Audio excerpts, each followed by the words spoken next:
Chapter देखना था ना। 13 एमाइंस वाला कंप्लीट करा दिया था, ठीक है। जो नहीं देखे हो वीडियो रिकॉर्ड है उसमें देख लेना, ठीक है। यहाँ देखो क्या है, 14 चैप्टर में क्या चीज़ देखना है। हेलो, आवाज़ आ रही है ना? सब क्लियर है, वीडियो ऑडियो? हम्म। देखो यहाँ पे क्या बायोमोलिक्यूल्स है, ठीक है। बायोमोलिक्यूल लास्ट टाइम भी ये बोला था करके कि इसको पढ़े होगे, तुम लोग बोले थे नहीं पढ़े हैं। देखो यहाँ पे क्या करना है हमको, जो कार्बोहाइड्रेट होते हैं, प्रोटीन होते हैं, विटामिन्स होते हैं, न्यूक्लिक एसिड है, ठीक है, एमाइनो एसिड है, इनके बारे में ये पूरे चैप्टर में पढ़ना है, ठीक है। कि कार्बोहाइड्रेट क्या होते हैं, कितने टाइप के होते हैं, ठीक है, उनका फॉर्मूला क्या होता है, स्ट्रक्चर क्या होता है। वैसा ही विटामिन्स के केस में, न्यूक्लिक एसिड के केस में, एमाइनो एसिड के केस में, प्रोटीन कैसे बनते हैं, ये सब चीज़ों को ये पूरे चैप्टर में पढ़ना है, ठीक है। यहाँ पे सबसे पहला जो पढ़ना है वो क्या, कार्बोहाइड्रेट के बारे में पढ़ना है, ठीक है। और कार्बोहाइड्रेट में क्या चीज़ है, उनका क्लासिफिकेशन है, जो कि मैं पहले एक बार बताया था, ठीक है। कि जो कार्बोहाइड्रेट होते हैं, ठीक है, उनको तीन टाइप से क्लासिफाई किया गया है, उनको तीन पार्ट्स में क्लासिफाई किया गया है, ठीक है, कार्बोहाइड्रेट को, ठीक है। सबसे पहला जो क्लासिफिकेशन है, ठीक है, सबसे पहला क्लासिफिकेशन जो है उसको बोला जाता है क्या, मोनोसैकेराइड्स बोला जाता है, ठीक है। सबसे पहले टाइप की कार्बोहाइड्रेट को क्या बोलते हैं, मोनोसैकेराइड, ठीक है। और मोनोसैकेराइड्स क्या होते हैं, तो ऐसे कार्बोहाइड्रेट होते हैं कि जिनका यदि हाइड्रोलिसिस कराया जाए तो वो और सिंपलर कार्बोहाइड्रेट में डिसोसिएट नहीं होते हैं, ठीक है ना। मतलब most simple form of carbohydrate is called monosaccharide, ठीक है ना। कार्बोहाइड्रेट का सबसे सिंपलेस्ट फॉर्मेट जो है, ठीक है, वो क्या कहलाता है, मोनोसैकेराइड कहलाता है। यदि इनको यदि इनका क्या कराया जाए, हाइड्रोलिसिस कराया जाए, तो ये और सिंपल कार्बोहाइड्रेट में ब्रेक नहीं होते हैं, ठीक है ना। सबसे ज़्यादा सिंपल कार्बोहाइड्रेट होते हैं, ठीक है। और उनमें जो एग्जाम्पल है वो क्या चीज़ है, तो वो है हमारा ग्लूकोज है, ठीक है, फ्रक्टोज है, ठीक है। ये क्या चीज़ है, सिंपलेस्ट कार्बोहाइड्रेट है, ठीक है। और इनका फॉर्मूला क्या, C6H12O6 है। इसका भी जो फॉर्मूला होता है वो सेम होता है, ठीक है। ग्लूकोज और फ्रक्टोज दोनों का जो फॉर्मूला है वो सेम होता है, और ये सिंपलेस्ट कार्बोहाइड्रेट होते हैं। इनको आगे और सिंपल कार्बोहाइड्रेट में ब्रेक नहीं किया जा सकता है, ठीक है। तो ये क्या है, मोनोसैकेराइड कहलाते हैं, ठीक है। और ये ग्लूकोज फ्रक्टोज इनका फॉर्मूला है, और दोनों जो हैं उनका फॉर्मूला सेम है। डिफरेंस क्या होता है कि जब इसका स्ट्रक्चर बनाएंगे, ग्लूकोज का स्ट्रक्चर बनाएंगे तो उसमें एक एल्डिहाइड ग्रुप मिलेगा, जबकि फ्रक्टोज का जब स्ट्रक्चर बनाएंगे तो उसमें क्या मिलेगा, कीटोन ग्रुप मिलेगा। केवल यही डिफरेंस है, बाकी फॉर्मूला सेम है दोनों का, ठीक है। ग्लूकोज में एल्डिहाइड ग्रुप प्रेजेंट होता है, यानी कि CHO ग्रुप प्रेजेंट होता है ग्लूकोज में। और फ्रक्टोज में कीटोन यानी कि CO ग्रुप प्रेजेंट होता है कीटोन में, ठीक है। तो ये मोनोसैकेराइड्स हैं, ठीक है। इसके बाद फिर जो सेकेंड टाइप होता है, ठीक है, सेकेंड टाइप जो है वो होता है क्या, ओलिगोसैकेराइड्स होता है, ठीक है। ओलिगोसैकेराइड्स होता है, ठीक। ओलिगोसैकेराइड्स क्या होते हैं, तो ऐसे कार्बोहाइड्रेट होते हैं, ठीक है, ऐसे कार्बोहाइड्रेट होते हैं कि यदि उनका हाइड्रोलिसिस कराया जाए, ठीक है, यदि उनका हाइड्रोलिसिस कराया जाए तो 2 से लेकर के 10 सिंपल कार्बोहाइड्रेट हमको मिलते हैं, ठीक है ना। मतलब यदि ऐसे कार्बोहाइड्रेट जिनका यदि हाइड्रोलिसिस कराया जाए तो हमको या तो 2 मोनोसैकेराइड मिले, या 3 मोनोसैकेराइड मिले, 4 5 6 ऐसे मैक्सिमम 10 तक हमको मोनोसैकेराइड मिल सकते हैं, ठीक है। तो उन कार्बोहाइड्रेट को क्या बोलते हैं, ओलिगोसैकेराइड बोलते हैं, जिनका यदि हाइड्रोलिसिस कराया जाए तो 2 से लेकर के 10 तक हमको क्या मिल सकते हैं, मोनोसेकेराइड मिल सकते हैं, ठीक है। यानी कि 2 से 10 का मोनोसेकेराइड से मिलकर के जो कार्बोहाइड्रेट बनते हैं, ठीक है ना। यदि हम 2 मोनोसेकेराइड को मिला दें या 3 मोनोसेकेराइड को मिला दें, 4 5 ऐसे 10 तक यदि मोनोसेकेराइड को मिला दें, तो जो कार्बोहाइड्रेट का फॉर्मेशन होता है उसको बोलते हैं ओलिगोसेकेराइड, ठीक है। उसको ओलिगोसेकेराइड बोला जाता है, ठीक है। और इसमें यदि एग्जाम्पल की बात करेंगे, ठीक है, तो इसमें जो एग्जाम्पल होता है वो क्या चीज़, तो जैसे हमारा फ्रक्टोज हो गया, ठीक है, जैसे हमारा माल्टोज हो गया, ठीक है, जैसे हमारा गैलेक्टोस करके एक होता है, ठीक है ना, वो हो गया, ठीक है, ये, ठीक है। तो ये सारे क्या चीज है, ओलिगोसेकेराइड कहलाते हैं, जो क्या 2 से लेकर के 10 मोनोसेकेराइड देते हैं यदि इनका हाइड्रोलिसिस करा दिया जाए तो, ठीक है। तो इनको बोलते हैं ओलिगोसेकेराइड, ठीक। इसके बाद फिर क्या थर्ड जो आता है वो क्या चीज कहलाता है, वो पॉलीसेकेराइड कहलाता है, ठीक है। पॉलीसेकेराइड क्या होंगे, ठीक है। पॉलीसेकेराइड यानी क्या होता है कि ऐसे कार्बोहाइड्रेट जिनका यदि हाइड्रोलिसिस कराया जाए तो वो 10 से ज्यादा सिंपल मोनोसेकेराइड देंगे, मतलब 10 से ज्यादा यदि मोनोसेकेराइड दे रहे हैं तो उनको क्या बोलेंगे हम, पॉलीसेकेराइड। मतलब ग्लूकोज के 10 मॉलिक्यूल मिल 20 मॉलिक्यूल मिल रहे हैं, फ्रक्टोज के 15-20 मॉलिक्यूल मिल रहे हैं, मतलब 10 से ज्यादा ही मिलेंगे, 10 से ज्यादा मोनोसेकेराइड्स मिलेंगे, ठीक है। तो उनको बोला जाता है क्या, पॉलीसेकेराइड बोला जाता है, ठीक है। उनको पॉलीसेकेराइड बोलते हैं। और इसमें क्या ध्यान रखना है कि जो ग्लूकोज होता है, ठीक है ना, जो ग्लूकोज होता है और सॉरी जो मोनोसेकेराइड होते हैं और जो ओलिगोसेकेराइड होते हैं, ये स्वीट इन नेचर होते हैं, ठीक है ना, या टेस्ट में क्या होते हैं, स्वीट होते हैं ये दोनों, ठीक है, मोनोसेकेराइड और ओलिगोसेकेराइड। जबकि जो क्या पॉलीसेकेराइड हैं वो क्या होते हैं, स्वीट नहीं होते हैं, बिटर होते हैं टेस्ट में, ठीक है। या फिर हम इनको बोल सकते हैं कि ये नॉन शुगर होते हैं, जिसके एग्जाम्पल में स्टार्च आता है, ठीक है। ये शुगर नहीं होते हैं, ठीक है। ये और टेस्ट में क्या, बिटर होते हैं, मतलब स्वीट का अपोजिट, ठीक है, स्वीट नहीं होते हैं ये, ठीक है, पॉलीसेकेराइड।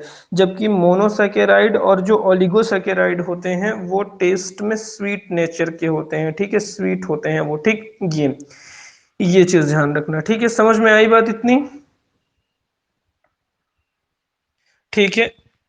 हाँ जी, ठीक है।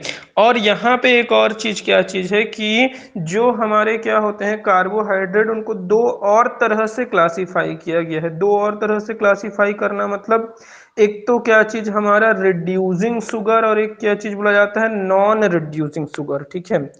एक क्या चीज बोलते हैं हम, रिड्यूसिंग शुगर बोलते हैं, और एक क्या बोलते हैं, नॉन रिड्यूसिंग शुगर, ठीक है। एक क्या चीज रिड्यूसिंग शुगर और एक क्या चीज होता है, नॉन रिड्यूसिंग शुगर, ठीक है। अब रिड्यूसिंग शुगर किसको बोला जाता है और नॉन रिड्यूसिंग शुगर किसको बोला जाता है, ठीक है। तो ऐसे शुगर, ठीक है, ऐसे शुगर या ऐसे कार्बोहाइड्रेट हम बोल सकते हैं, ठीक है, ठीक, जिस जो क्या करते हैं, टॉलेंस या फेहलिंग रिएजेंट, ठीक है। बताया था मैं, टॉलेंस रिएजेंट होता है और एक फेहलिंग रिएजेंट होता है, ठीक है। टॉलेंस और फेहलिंग रिएजेंट को रिड्यूस कर देते हैं, ठीक है ना, टॉलेंस और फेहलिंग रिएजेंट को जो रिड्यूस कर देते हैं, उस शुगर को या उन कार्बोहाइड्रेट्स को क्या बोला जाता है, रिड्यूसिंग शुगर बोला जाता है, ठीक है। जो टॉलेंस और फेहलिंग रिएजेंट को रिड्यूस कर देते हैं उनको बोलते हैं रिड्यूसिंग शुगर, ठीक है।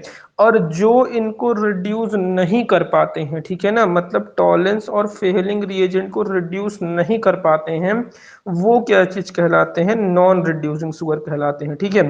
टॉलेंस और फेहलिंग रिएजेंट को जो रिड्यूस कर लेते हैं वो क्या कहलाते हैं, रिड्यूसिंग शुगर, और जो नहीं कर पाते हैं वो क्या कहलाते हैं, नॉन रिड्यूसिंग शुगर कहलाते हैं, ठीक है। जितने भी मोनोसैकेराइड होते हैं, ठीक है, मोनोसैकेराइड मतलब ग्लूकोज, फ्रक्टोज और इस तरह के, जो जिसमें एल्डिहाइड और कीटोन ग्रुप प्रेजेंट होता है, ठीक है ना, वो क्या चीज होते हैं, वो जो है वो रिड्यूसिंग शुगर होते हैं, ठीक है ना, वो रिड्यूसिंग शुगर होते हैं। वो टॉलेंस और फेलिंग रिएजेंट को रिड्यूस कर देते हैं, ठीक है। कौन, जो भी मोनोसैकेराइड होते हैं, ठीक है, वो रिड्यूस कर देते हैं किसको, ग्लूकोज और फ्रक्टोज को, ठीक है। जबकि जो बाकी जैसे ओलिगोसैकेराइड की बात कर रहे हैं हम, फ्रक्टोज, माल्टोज, या तो हम पॉलीसैकेराइड की बात कर रहे हैं, स्टार्च वगैरह की बात कर रहे हैं, ठीक है, ये जो है ये नॉन रिड्यूसिंग शुगर होते हैं, मतलब ये इनको रिड्यूस नहीं कर पाते हैं, ठीक है। जो भी टॉलेंस और फेलिंग रिएजेंट हैं उनको ओलिगो या पॉलीसैकेराइड रिड्यूस नहीं कर पाते हैं, ठीक है। और क्यों नहीं कर पाते हैं, उसमें जो रीजन है वो ये है कि जो भी फ्रक्टोज, माल्टोज वगैरह होते हैं इनमें फ्री एल्डिहाइड या कीटोन ग्रुप प्रेजेंट नहीं होता है, ठीक है। जब इनका स्ट्रक्चर बनाएंगे तो वहां पे ज्यादा अच्छे से दिखेगा कि जो फ्रक्टोज, माल्टोज वगैरह है या जो स्टार्च है इनके पास कहीं पे भी फ्री सी एच ओ या सी ओ दिखाई नहीं देगा, ठीक है ना, एल्डिहाइड और कीटोन ग्रुप फ्री कहीं पे भी दिखाई नहीं देगा। जबकि जो मोनोसैकेराइड है, यदि जब हम उसका स्ट्रक्चर बनाएंगे ग्लूकोज फ्रक्टोज का, तो हमको फ्री सी एच ओ और सी ओ दिखाई देगा, ठीक है ना, एल्डिहाइड और कीटोन जो है वो हमको फ्री दिखाई देगा, और उसको क्या कर देते हैं, और वही क्या करते हैं, टॉलेंस फेलिंग रिएजेंट को रिड्यूस करते हैं, ठीक है। तो इंपॉर्टेंट क्या है कि एल्डिहाइड कीटोन ग्रुप प्रेजेंट होना चाहिए तभी वो रिड्यूसिंग शुगर होगा। और एल्डिहाइड और कीटोन प्रेजेंट कहाँ होते हैं, ठीक है, तो वो प्रेजेंट होते हैं मोनोसैकेराइड में, इसीलिए उनको रिड्यूसिंग शुगर बोला जाता है। और जो ओलिगोपॉलीसैकेराइड है इनको नॉन रिड्यूसिंग शुगर बोला जाता है। ठीक, क्लियर हुआ ये चीज, ठीक है। इसके बाद है क्या, प्रिपरेशन ऑफ ग्लूकोज, ठीक है, प्रिपरेशन ऑफ ग्लूकोज, ठीक है। ग्लूकोज की प्रिपरेशन के दो मेथड है, ठीक है। सबसे पहला जो मेथड है वो क्या चीज है, वो है फ्रॉम सुक्रोज, फ्रॉम सुक्रोज, ठीक है ना, सुक्रोज। दोनों मेथड जो है वो कैसे हैं, हम क्या कराएंगे, उनका हाइड्रोलिसिस कराएंगे जिससे वो सिंपल मोनोसैकेराइड में टूट जाएंगे। जैसे ये सुक्रोज है, सुक्रोज जो होता है वो होता है C12H22O11 होता है, इसका हाइड्रोलिसिस कराया जाए, ठीक है। ये है क्या, एक ओलिगोसैकेराइड है, ठीक है। अब ओलिगोसैकेराइड का यदि हाइड्रोलिसिस कराएंगे तो वो क्या करेगा, मोनोसैकेराइड देगा, ठीक है, मतलब हमको ग्लूकोज या फ्रक्टोज देगा, ठीक है। तो इसका हम हाइड्रोलिसिस कराते हैं एसिड के प्रेजेंस में, H2SO4 होता है, तो हमको एक तो क्या मिलता है, ग्लूकोज मिलता है, और एक तो क्या मिलता है, फ्रक्टोज मिलता है, ठीक है। एक ग्लूकोज और एक क्या, फ्रक्टोज का फॉर्मेशन होता है, ठीक है। इसी तरह से ऊपर बताया गया है कि यदि ओलिगोसैकेराइड है, ठीक है, उनका यदि क्या करा दिया जाए, हाइड्रोलिसिस करा दिया जाए तो हमको सिंपल मोनोसैकेराइड मिल जाते हैं, ठीक है। और यही जो मोनोसैकेराइड होते हैं ये बिल्कुल सिंपल होते हैं, अब इनका हाइड्रोलिसिस करा करके और सिंपलर कार्बोहाइड्रेट का फॉर्मेशन नहीं किया जा सकता, ये सबसे सिंपल कार्बोहाइड्रेट होते हैं, ठीक है। तो ये है, ठीक है। इसके बाद फिर क्या चीज है, एक तो तरीका ये था, ठीक है, कि सुक्रोज से हम बना लिए, ठीक है। सुक्रोज से बनाने के बाद इसको केन शुगर भी बोला जाता है, याद रखना, ठीक है ना, इसको केन शुगर भी बोलते हैं, ठीक है। इसी को केन शुगर का फॉर्मूला C12H10 2O11 ही होता है, ठीक है ये। इसके बाद जो दूसरा तरीका है वो क्या चीज है, वो है फ्रॉम स्टार्च से।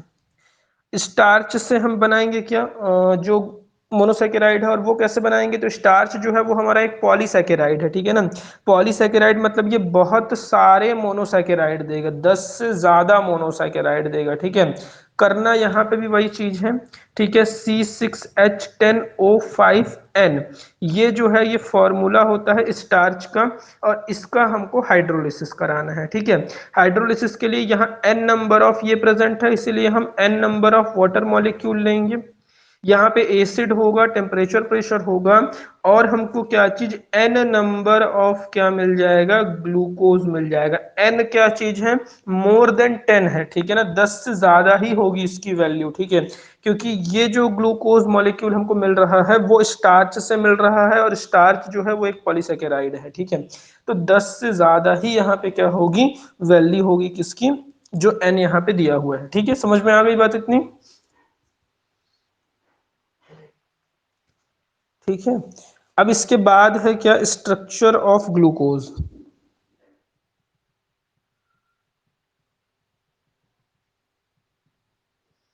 ग्लूकोज का स्ट्रक्चर है, ठीक है। ग्लूकोज सबसे पहले पढ़ेंगे, फिर फ्रक्टोज पढ़ेंगे, ठीक है। फिर उसके बाद फिर आगे देखेंगे, है ना। यहाँ देखो क्या है, ग्लूकोज जो है वो क्या है, ग्लूकोज का फॉर्मूला होता है C6H12O6, ठीक है, ये होता है ग्लूकोज का फॉर्मूला, ठीक है, C6H12O6 होता है। और इसका स्ट्रक्चर जो है ग्लूकोज का वो कैसा होता है, तो वो होता है CHO, इसके बाद होता है CHOH, इसके 4 मॉलिक्यूल्स, और उसके बाद फिर क्या CH2OH, ठीक है। ये जो है ये क्या चीज है, कंप्रेस्ड स्ट्रक्चर है ग्लूकोज का, ठीक है, ये कंप्रेस्ड स्ट्रक्चर है। इसको ये जो CHOH के 4 मॉलिक्यूल जो ये लिखा हुआ है, ठीक है, इसको जो है वो हम इस तरह से भी लिखते हैं, ठीक है, CHO, यहाँ पे क्या चीज कार्बन, इधर पे OH, यहाँ पे कार्बन, यहाँ H, यहाँ OH, यहाँ कार्बन OH, कार्बन OH, यहाँ CH2OH, ठीक है। मतलब ये जो था ये कितना है, देखो CHOH, ये अकेला क्या है, CHOH है, CHOH, और इस CHOH के कितने 4 मॉलिक्यूल हैं, ठीक है। इनको एक साथ किया, यहाँ पे CHOH लिख के 4 लिख दिए हैं, ठीक है, ये किए हैं। तो ये होता है क्या, ग्लूकोज का स्ट्रक्चर होता है, ठीक है ना, ग्लूकोज का जो स्ट्रक्चर है वो ये है। और इसमें क्या चीज है, तो यहाँ पे देखोगे तो सबसे ऊपर में क्या है, एल्डिहाइड ग्रुप दिखाई दे रहा है, ठीक है, सबसे ऊपर में एल्डिहाइड ग्रुप दिखाई दे रहा है, इसीलिए इसीलिए ये क्या होता है, रिड्यूसिंग शुगर होता है, ठीक है। मैंने बोला कहीं पे भी यदि फ्री एल्डिहाइड ग्रुप दिख जाए, CHO ग्रुप दिख जाए, या तो क्या दिख जाए, CO ग्रुप, कीटोन, ठीक है ना, यदि वो दिखेगा तो वो क्या होगा, रिड्यूसिंग होगा, अदरवाइज नॉन रिड्यूसिंग होगा, ठीक है। यहाँ पे CHO है, मतलब ये जो है वो रिड्यूसिंग शुगर है। समझ में आ गई बात ये, ठीक है। हाँ ठीक, तो फिर ये हो गया है ना। इसके बाद देखो यहाँ पे हमको देखना क्या चीज है, तो ये जो हमको स्ट्रक्चर मिला हुआ है, ठीक है, ये जो स्ट्रक्चर ग्लूकोज का मिला हुआ है, ये पता कैसे चला कि ऐसा ही स्ट्रक्चर है ग्लूकोज का, ठीक है। उसके लिए क्या अलग अलग एक्सपेरिमेंट हुए थे, अलग अलग रिएक्शन किए गए थे, जिससे पता चला कि ग्लूकोज जो है उसका स्ट्रक्चर ऐसा ही होता है, ठीक है। तो वही रिएक्शन को हमको देखना है, ठीक है।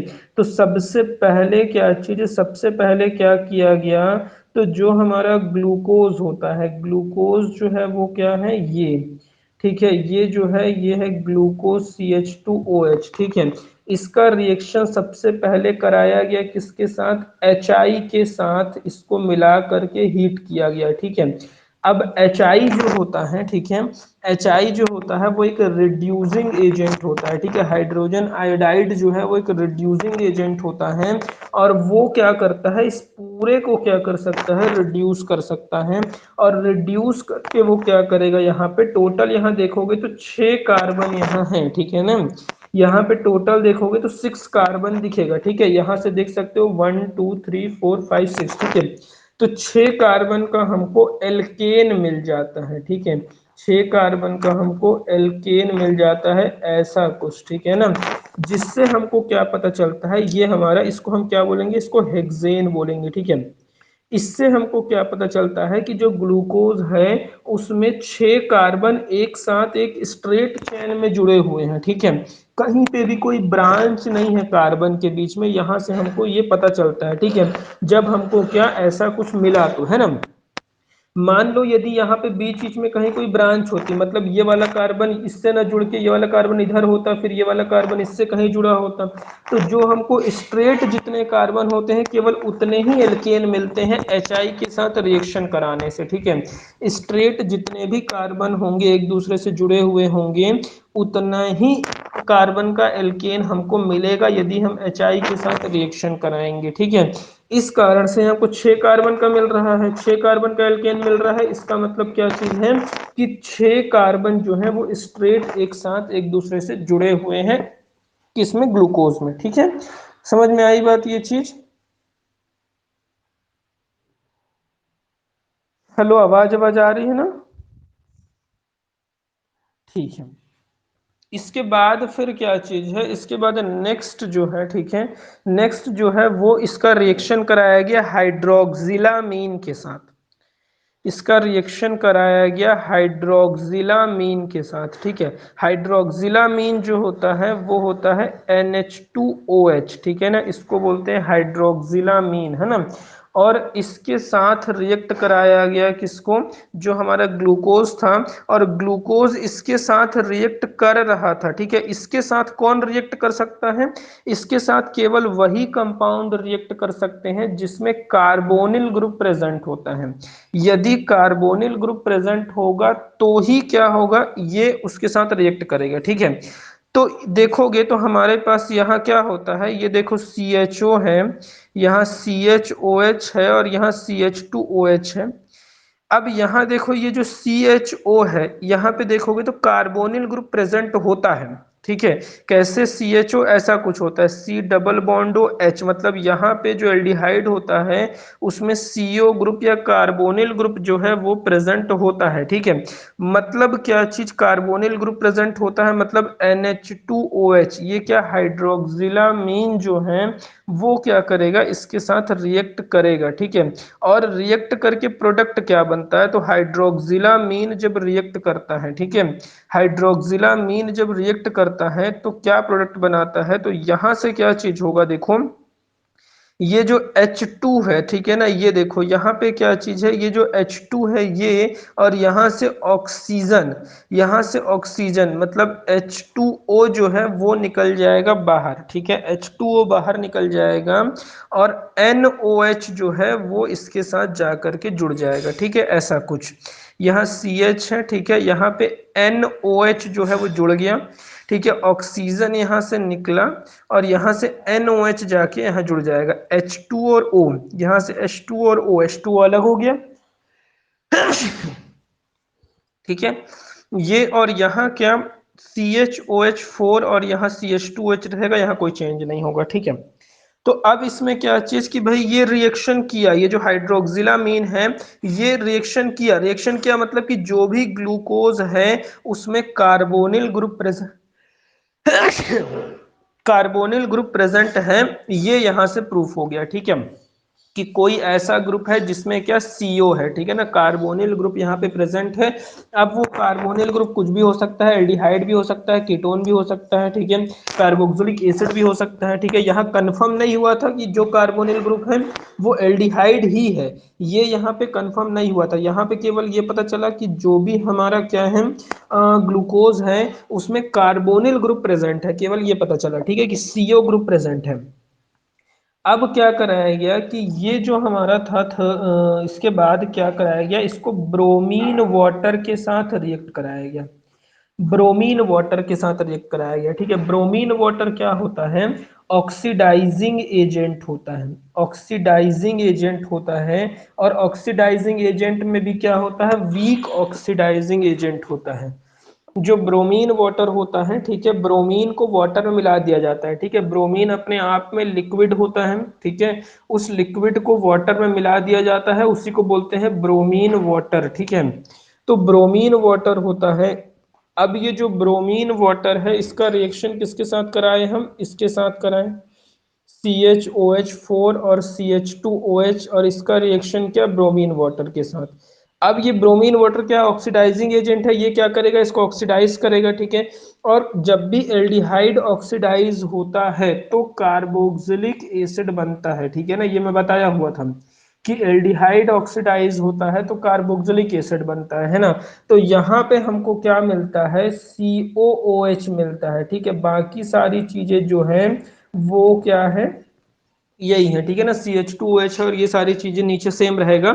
तो अब क्या चीज है, यहाँ देखो कि हमको कार्बोक्सिलिक एसिड मिला, और कार्बोक्सिलिक एसिड कब मिलेगा, जब यहाँ एल्डिहाइड होगा तभी कार्बोक्सिलिक एसिड मिलेगा। ठीक है, एल्डिहाइड का ऑक्सीडेशन होने पर ही कार्बोक्सिलिक एसिड मिलता है। ठीक है, तो जैसे ही हमको ये प्रोडक्ट मिला और इसमें जब हम देखें कि यहाँ कार्बोक्सिलिक एसिड है, ठीक है ना, कार्बोक्सिलिक एसिड है, मतलब कि जो हमारा कार्बोहाइड्रेट था उसमें एल्डिहाइड प्रेजेंट है, यहाँ से प्रूफ हो गया। ठीक है, क्योंकि एल्डिहाइड रहा होगा तभी उसके ऑक्सीडेशन से कार्बोक्सिलिक एसिड मिलेगा। ठीक है, तो यहाँ हमको क्या पता चला कि जो क्या होता है, जो कार्बोहाइड्रेट है उसमें क्या एल्डिहाइड ग्रुप प्रेजेंट है, यहाँ पे ये पता चला। ठीक, समझ में आई बात ये।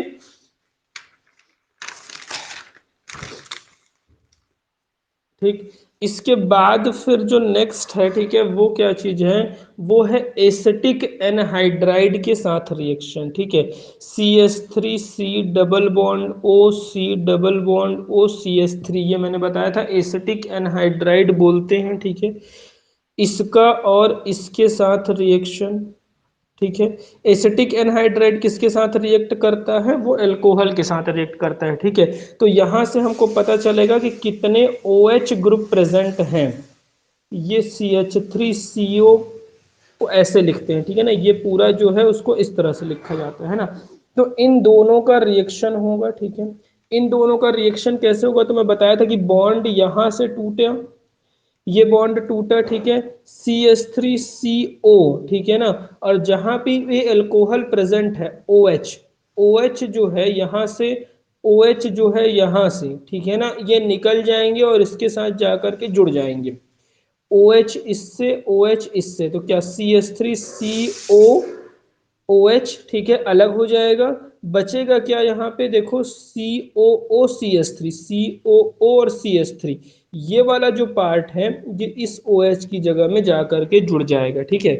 ठीक, तो यहाँ देखो क्या हुआ, CH, ठीक है, इससे कौन जुड़ गया, तो यहाँ पे देखो ये COO CH3, 4 मॉलिक्यूल ये हो गए, और CH2 है, ठीक है, यहाँ पे ये 4 CO CH3 यहाँ जा करके जुड़ गया, ठीक है। तो अब हमको देखेंगे कि यहाँ पे हमारे 5 मॉलिक्यूल आकर के जुड़े, ठीक है ना, 5 मॉलिक्यूल, 4 ये वाले, एक यहाँ पे, 5 मॉलिक्यूल COCH3 के जाकर के जुड़े, ठीक है। CH3CO के 5 मॉलिक्यूल जो हैं वो कार्बोहाइड्रेट से जुड़े, इसका मतलब 5 OH ग्रुप प्रेजेंट है, ठीक है ना, 5 OH ग्रुप प्रेजेंट है, यहाँ से ये चीज प्रूफ हुआ, ठीक है ना, कि 5 OH ग्रुप प्रेजेंट है जो कार्बोहाइड्रेट है उसमें, ठीक है। इसके बाद फिर एक लास्ट जो है वो क्या पता करना था, कि अब हमको यहाँ पे ये पता चल गया कि OH प्रेजेंट है। अब यहाँ क्या पता करना है कि जो OH प्रेजेंट है वो प्राइमरी कितने हैं, ठीक है ना, और सेकेंडरी OH कितने हैं, ठीक है ना, प्राइमरी अल्कोहल सेकेंडरी अल्कोहल बताया हुआ था मैं, ठीक है। तो यहाँ यही पता करना है कि प्राइमरी अल्कोहल कितने हैं और सेकेंडरी अल्कोहल कितने हैं, ठीक है। तो यहाँ क्या करते हैं कि जो भी एल्डिहाइड था, और ये क्या CHOH4 और ये CH2OH, इसका रिएक्शन कराते हैं हम, ऑक्सीडेशन कराते हैं, और ऑक्सीडेशन जो है वो स्ट्रॉन्ग ऑक्सीडाइजिंग एजेंट लिया जाता है, ठीक है। यहाँ पे क्या लेते हैं हम, स्ट्रॉन्ग ऑक्सीडाइजिंग एजेंट लेते हैं यहाँ पे, ठीक है। और स्ट्रॉन्ग ऑक्सीडाइजिंग एजेंट मतलब मैंने बताया था KMnO4 K2Cr2O7 वगैरह, ठीक है, वो हम यहाँ पे लेते हैं। और जो स्ट्रॉन्ग ऑक्सीडाइजिंग एजेंट होते हैं वो क्या करते हैं, जो अल्कोहल होते हैं और जो प्राइमरी अल्कोहल होते हैं उनको कार्बोक्सिलिक एसिड में कन्वर्ट कर देते हैं। एक तो एल्डिहाइड को कार्बोक्सिलिक एसिड में कन्वर्ट करते हैं, और प्राइमरी अल्कोहल को किस में कन्वर्ट कर देते हैं, प्राइमरी अल्कोहल को कार्बोक्सिलिक एसिड में, सेकेंडरी अल्कोहल को कुछ नहीं करते हैं, ठीक है। तो यहाँ क्या हो जाएगा, ये COOH हो जाएगा, कौन CHO, ये CH, यहाँ पे जो OH है उसको कोई इफेक्ट नहीं पड़ेगा, क्योंकि यहाँ पे जो OH है वो क्या चीज है, सेकेंडरी है। OH जिस कार्बन से जुड़ा है, ये कार्बन एक तो ऊपर वाले से जुड़ा है, एक नीचे वाले से जुड़ा है, ठीक है, इसलिए इस OH को कुछ नहीं होगा। ये वाला OH जो है वो प्राइमरी है, तो ये किस में कन्वर्ट हो जाएगा, COOH में कन्वर्ट हो जाएगा, ठीक है। इसको क्या बोलते हैं, सैकेरिक एसिड इसको बोला जाता है, ठीक है। और यहां से हमको पता चलता है कि जो ग्लूकोज है उसमें एक ही प्राइमरी अल्कोहल है, बाकी जितने भी OH थे वो सारे के सारे सेकेंडरी अल्कोहल थे। समझ में आ गई बात इतनी, ठीक।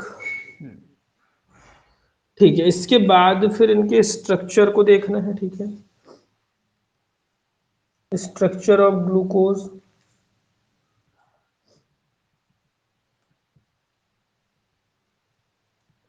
देखो, ग्लूकोज का स्ट्रक्चर अभी मैं बताया है, ठीक है, कैसा होता है ग्लूकोज का स्ट्रक्चर। ये देखो यहाँ पे है CHO, यहाँ पे कार्बन, इस तरफ OH, इस तरफ H, यहाँ कार्बन, यहाँ H, यहाँ OH, यहाँ कार्बन OH H, यहाँ कार्बन H OH, और यहाँ CH2OH, ठीक है ना, ठीक है। ये जो है ये सिंपल स्ट्रक्चर है किसका, जो भी ग्लूकोज है उसका ये सिंपल स्ट्रक्चर है, ठीक है ना, ठीक। ये ग्लूकोज का सिंपल स्ट्रक्चर और इसको बोला क्या चीज जाता है, ठीक है, ये जो दिया हुआ है इसको बोलते क्या चीज है, ठीक है।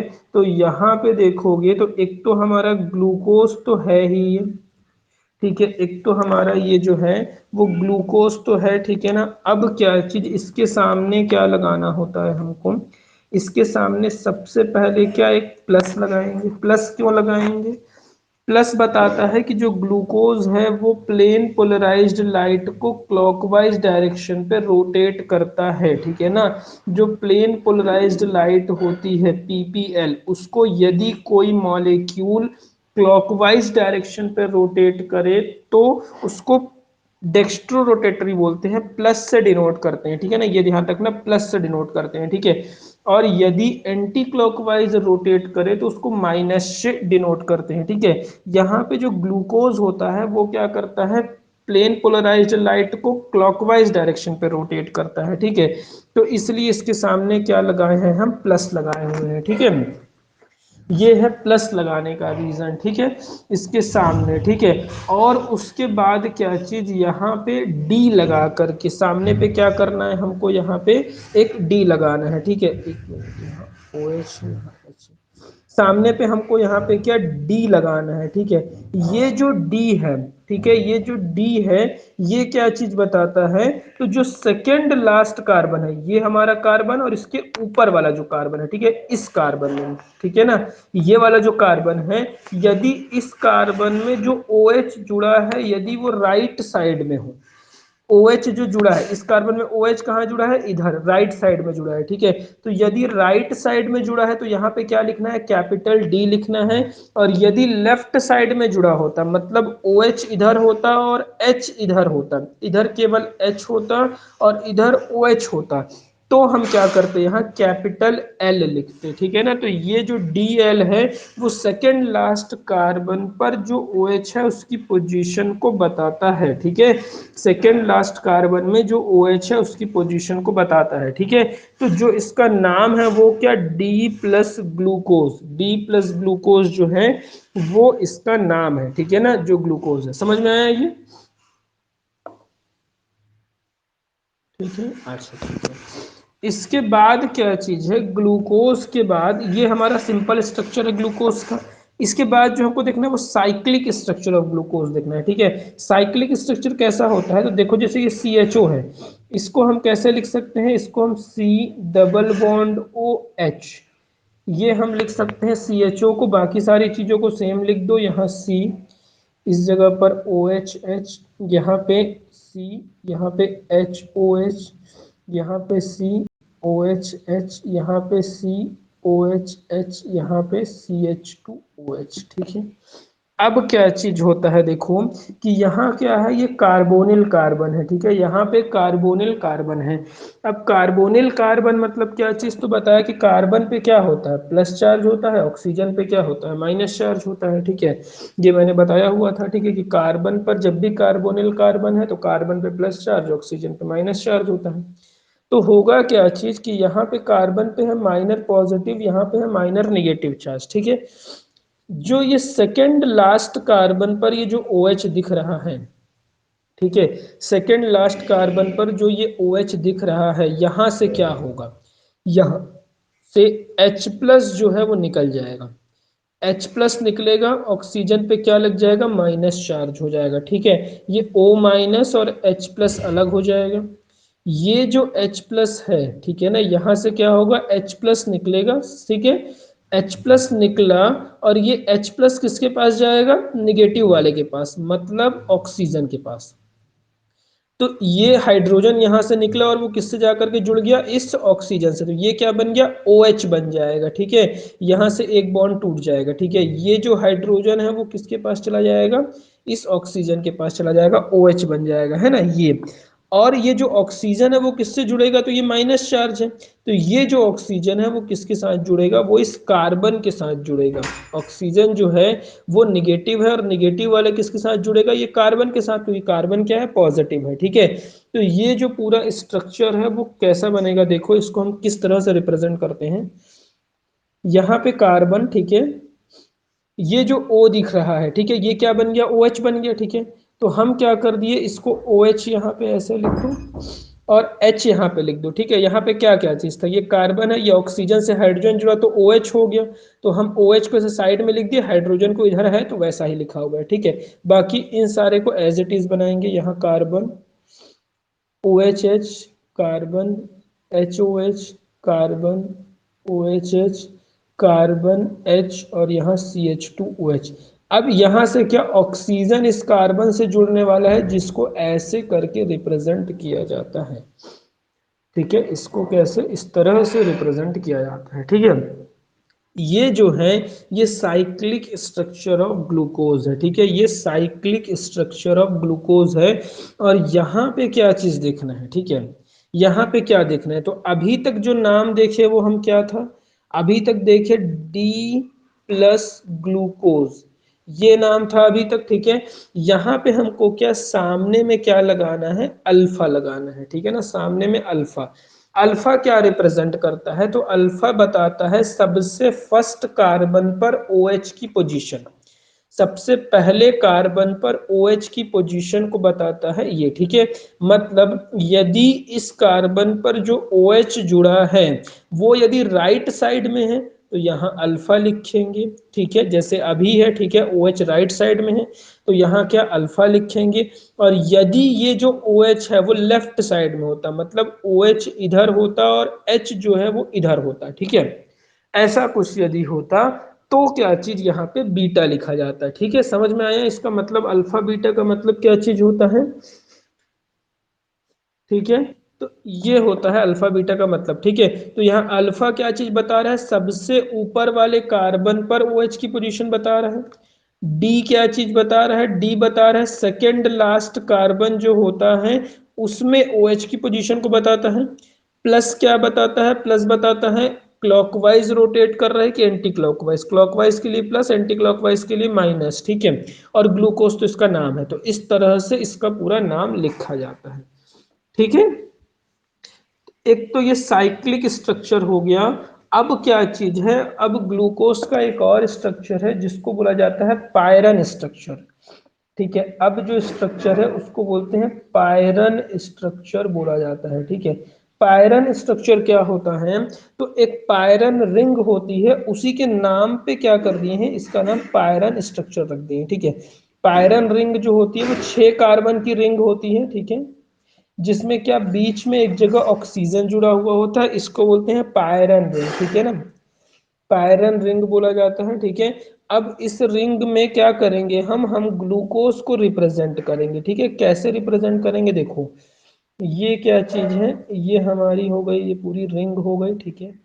अब देखो यहाँ पे क्या करना है, जो हमने अभी बनाया हुआ था क्या, अल्फा D+ ग्लूकोज जो बनाया था, ये देखो ये जो अल्फा D+ ग्लूकोज बनाया है इसी को क्या करना है, हमको पायरन रिंग में रिप्रेजेंट करना है, ठीक है।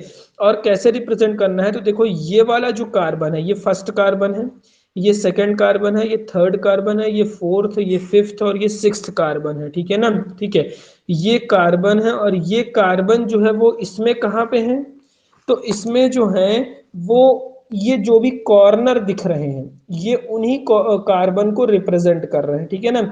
ये वाला जो है वो पहले कार्बन को रिप्रेजेंट करता है, फिर दूसरे, तीसरे, चौथे, पांचवे और छठवें को ऊपर बनाएंगे, ठीक है। तो ये जितने भी कॉर्नर है ये क्या करते हैं, उन कार्बन को रिप्रेजेंट कर रहे हैं, ठीक है।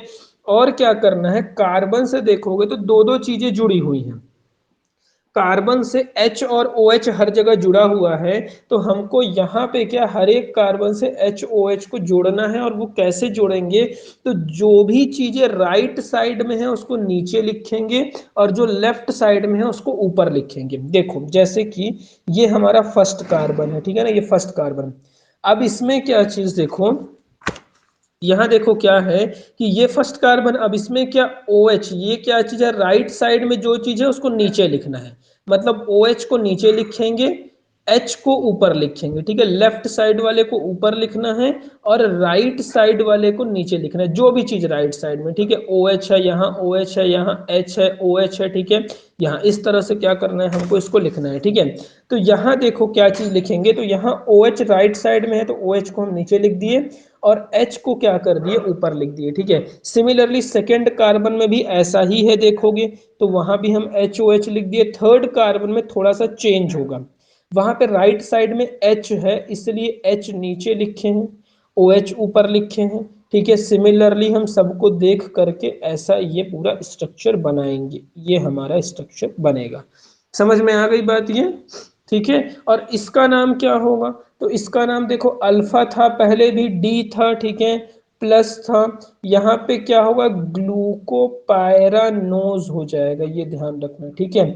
पायरन रिंग हम यहाँ पे यूज किए हैं, ठीक है, तो इसका नाम क्या हो जाएगा, ग्लूकोपायरानोज जो है वो इसका नाम हो जाएगा, ठीक है।